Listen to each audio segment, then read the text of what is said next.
What's happening, guys? It's Shane here again, and this is another very highly requested video. It's finally here, the top 10 healthcare degrees. Now, I've been seeing your comments about some of my videos being out of focus, and up to this point, I've been on an extremely low budget setup. A lot of my videos I record either on my screen or just using the webcam, and then I also had a really crappy camera with a cheap setup. And I've been trying to make do with that. But no matter what I tried, it seemed with the camera, I tried different lenses and all kinds of different things. It always seemed to have that autofocus issue. So I finally gave up and I decided to go out and buy a new camera that has really good autofocus. So that's what you're watching me on right now. Let me know how it looks. Smash like if you think it looks good, because I honestly suck with cameras and I put a ton of work into trying to make these videos look better for you guys. So anyways, back to the list. Healthcare jobs are known for being extremely stable jobs, and some of them are better than others, and that's kind of what I'm gonna go over here. And as someone that is in the medical profession, I'm a pharmacist, I think I have a lot of insight about which degrees are best. I basically spent 6 years taking the same classes as nurses, doctors, PAs, nurse practitioners, and all kinds of other different healthcare professionals. And I'm also extremely passionate about healthcare degrees. I think they have a lot going for them. They have a lot of upside, and I think the best thing about a healthcare degree is you are able to help people on a daily basis. So in this video, I'll be breaking that down, and I'll also be sharing why I think some degrees are better than others. But as always, keep in mind this is just my opinion based on my own experience and my research that I do for these videos. So please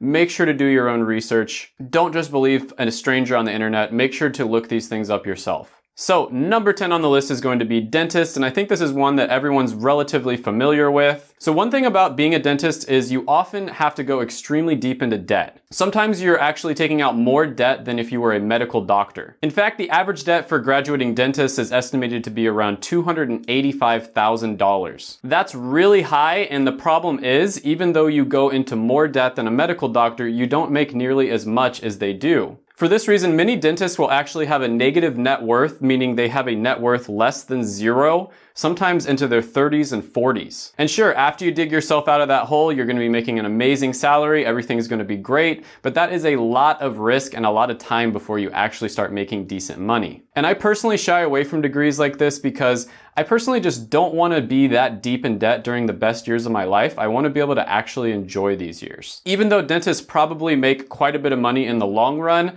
to me, having more money and freedom during the best years of my life is just worth it. And I'm not a big fan of taking long-term risk where you go all in on one thing that will probably pay off in a few decades, but you never know for sure. Like, what if you decide that you hate being a dentist and you're already like 10 years of schooling in, you know, $300,000 in debt, and you just decide you don't want to do it anymore? You don't really have that option. The lack of freedom and flexibility here is a little concerning for me personally. I know some people have no problem with that, but it's a red flag for me. But that's just my opinion. If you have the risk tolerance to do that, then kudos to you. That's gangster. Overall, this is one where you want to shadow dentists just to make sure you are aware of what the day-to-day job they do is. And you don't want to go into this one for the money. You need to make sure that this is something that you can do on a day-to-day basis for 30 to 40 years. Dentists do tend to be a little bit more entrepreneurial than doctors, and a lot of them end up starting their own practices. So if you're okay with thinking long-term and playing the waiting game, this one can pay off really well in the end. Number 9 on the list is going to be another really well-known one, which is optometrist. Now, optometrist is a doctoral level degree just like the previous one, but you generally don't need as much on-the-job training or residency like some of the other doctoral level degrees. They make really good money at about $111,000 a year, and they're growing at about 10%. This is another one that's a really solid option overall, but you do take on quite a bit of debt. Probably not as much as doctors or dentists, but it's still pretty significant. So I'd say this is another one where you want to make sure you know what you're getting into, shadow people to see what their life is like on a day-to-day basis. And if it's right for you, it can be a very good option. Number 8 on the list is going to be medical doctor, and I think this one is going to be a little controversial because people think it should be higher on the list. And I basically made an entire video about this explaining why I think this is. And overall, the stats are pretty good for doctors. They make over $200,000 a year, and they're growing at about 7%. The 7% is pretty low when you compare it to a lot of the other health degrees on the list. I think this is one of those professions that's extremely popular because you see it on TV all the time, and for that reason, people go into it for the wrong reasons. The stress levels and responsibilities responsibility are through the roof, and this is definitely one of the most demanding careers out there. There's pretty much never a time where your work is done. Your responsibilities are endless. On top of that, it's very similar to dentists in that you probably won't be making a good living until your 30s or 40s. This is because you have to do 8 years of schooling and then a residency that's usually 3 to 7 years, and then some people even go back and do a fellowship. Then you have to spend years and years paying off the insane amount of debts that you get yourself into. So if for whatever reason you decide it's not for you, you're kind of stuck and there's nothing you can do about it. I remember hearing a story about a surgeon that went through a 5-year surgical residency, and then right after their residency was over, they started having seizures. This means that they couldn't be a surgeon anymore, which means 5 years of surgical residency went down the drain. So they'd likely have to switch to a different specialty and maybe even do another residency. And like I said before, going into a career like this where you put all your eggs into one basket is just a little bit scary for me. And for the right kind of person, this can be an incredible career where you can make a huge impact on the world. And I have huge respect for people who become medical doctors, but I think for the average person, this one is a little bit overrated. Number 7 on the list is going to be occupational therapist, and I think a lot of people aren't 100% sure what they do. And in simple terms, occupational therapists basically help people who have injuries, illnesses, or disabilities do day-to-day activities. This one is generally a 6-year master's level degree, and it doesn't usually require a residency. You make around $84,000 a year, and there's a very good growth rate of about 18%. Now the salary is honestly a bit low compared to a lot of the other 6-year degrees on the list, but it's still pretty good. Now, from what I've heard, occupational therapy is an extremely rewarding career where you get to help people and see them progress. And honestly, a lot of medical careers aren't like this because you might help people, but you don't always get to see the fruits of your labors. So as a pharmacist, for instance, a person might come to me with a problem and I give them a recommendation, but a lot of the time I don't get to see whether it worked out for them. This is also a really flexible career where there's a lot of options for you, so you're not stuck in one area forever. Now, occupational therapists get confused with the next one on the list all the time, which is physical therapist. And to be fair, there is a lot of overlap in what they do. Physical therapists generally help people improve movement and manage pain. So to sum it up, a PT might ask you, what can your arm do? Whereas an OT might ask you, what do you want to do with your arm? There's more to it than that, of course, but I think you get the point. Overall, physical therapy has slightly better stats than occupational. They make $87,000 a year and the job outlook is around 22%. Both of these are excellent options though, so if you're interested in them, make sure to contact someone who's doing it and just shadow them. Number 5 on the list is going to be dental hygienist. And this is an excellent one because it's an associate's level degree which only takes a few years to get into. For that short amount of time, you make a respectable $74,000 a year and there's an 11% growth rate. Now, just from personal experience, I happen to think the $75,000 a year is a little bit low. Many dental hygienists actually work part-time by choice, and so that's the reason they make only $75,000, but I personally know one that works a little bit more and she makes over $100,000. And that's just with working 40 hours a week. If she wanted to, she could work a lot more than that. And I know this is just my opinion, but BLS does agree with me. They note here that many dental hygienists do work part-time. Now, I'm not going to sugarcoat it here. You are putting your hands in somebody's mouth, and people that do well as dental hygienists tend to be extroverts that are really good at small talk. You should also be really good at multitasking, and of course you have to be okay with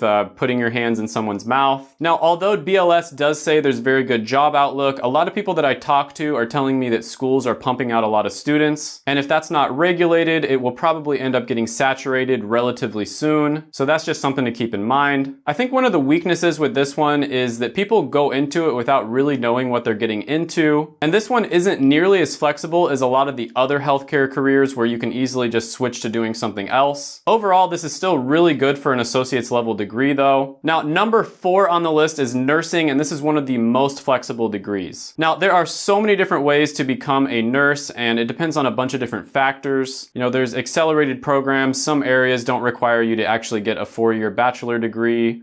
There's a lot of different factors to it, but overall, it's generally going to take you 3 to 4 years to become a registered nurse. Overall, registered nurses make about $71,000 a year on average, and that's with a whopping 3 million jobs and a 12% growth rate. This is one of the most important jobs out there in my opinion. Nurses are the backbone of the healthcare system. This is also an extremely flexible job as there's so many different specialty areas that you can work in. You're not stuck in one area, so if you decide you don't like working in critical care, you can easily easily transition into pediatrics or something else. If you want to move up in the hospital or you're really ambitious and you want to make more money, there's going to be a lot of opportunities there as well. One option is going back to school to get a 6-year nurse practitioner degree. There are a lot of nurses that actually end up in leadership positions in hospitals because you could make a good argument that no one knows the inner workings of a hospital better than a nurse. Still, nurses do get worked really hard, and a lot of the time they're not treated very well. You know, I spent a lot of time in hospitals and the poor nurses do like all the work and then they also get blamed for everything. So depending on your specialty, you do have to have pretty thick skin, but overall this is still a very good one. Number 3 on the list is going to be radiation therapist. Now, radiation therapists generally treat cancer and other diseases by administering radiation treatment to patients. And as you can imagine, that can be extremely tough, so you have to have a certain personality to go into this one. This is another one that's a 2-year associate's level degree according to BLS. And after those 2 years, you can make around $82,000 a year and it has a 9% growth rate. Radiation therapy has amazing stats for something that only takes 2 years to get into. Now, the low number of jobs to me is a little bit concerning, and that's why it didn't make it higher on the list. And overall, it's a job that requires you to be extremely mentally tough, and you really should shadow in order to figure out what it's really like. But if you can handle this one, it can be an amazing option for you. Number 2 on the list is going to be nurse practitioner. All right, getting down to my top 2 favorites, and both of these are fantastic. Now, really, I rank these 1 and 2, but they're pretty much tied, honestly. Now, nurse practitioner is generally a 6-year master's level degree, but a lot of the time, nurse practitioners transition from being a registered nurse. So there's probably going to be a little bit more schooling than that. And you can do many of the same things that doctors do, such as diagnosing and prescribing, without some of the baggage that comes along with being a medical doctor. The pay is amazing at about $113,000 a year. There's 240,000 jobs out there with a ridiculous 26% job outlook. On top of that, this is an extremely flexible career where you're not going to be stuck with whatever you choose. You can do 5 years in family medicine. You get bored with that, okay, you switch to emergency for 5 years. Okay, you get bored with that, makes you a little crazy, you switch to psychiatry for 5 years. You can also choose to not work as many hours, or you can choose to work 80 hours a week like a medical doctor does. And if you want to go for the money, you can do that too. Nurse anesthetists, for instance, make nearly as much for doctors, and if they want to work a lot, they can pretty much make as much as a doctor does. I think you get the picture here. This is not one of those careers where you put all your eggs in one basket and you get stuck. You do have options here. Number 1 on the list is going to be physician assistant, but like I said before, these two are basically tied. PA is another 6-year degree, and you make around $108,000 a year. On top of that, there's 118,000 jobs with a ridiculous 31% growth rate. This is actually one of the fastest growing professions in the United States. And it has a lot of similarities with nurse practitioner because you can prescribe and diagnose sort of like a doctor. And I am going to do a video about the differences between nurse practitioners and PAs at some point because people have been,